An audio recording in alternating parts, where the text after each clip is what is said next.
our brilliant school principal, Dr. Vilma H. Razo, to our esteemed guest, Mrs. Clemencia O. Malawani, to our dynamic teacher, Mrs. Emerald A. Paran, devoted parents, fellow classmates, ladies and gentlemen, good morning.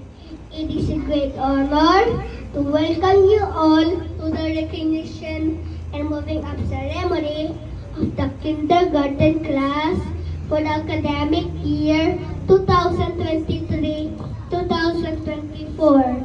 Today is a significant milestone as we conclude our incredible kindergarten journey. We have achieved so much since our first day of school, from learning the basic ABCs and 1, 2, 3s to more complex performance tasks such as showcasing our talents, storytelling, and even performing a declamation.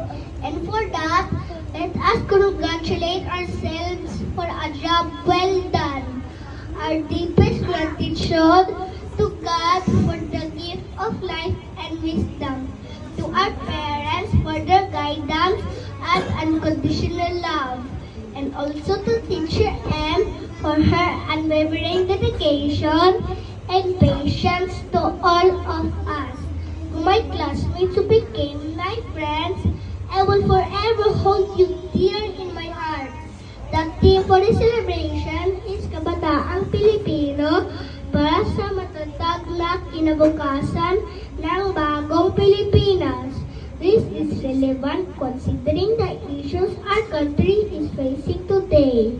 There are threats from within and outside our territory. As young as we are, let us embody a future youth, leading and working together for a stable and brighter Philippines. We may look small and fragile, but a big and mighty dream exists within us. May the knowledge and skills you acquired during kindergarten be our foundation to make us good innovators and leaders someday. Once again, good morning and welcome to our recognition and moving up ceremony of the kindergarten class of Tambo Central School, the school where great minds and kind hearts glow.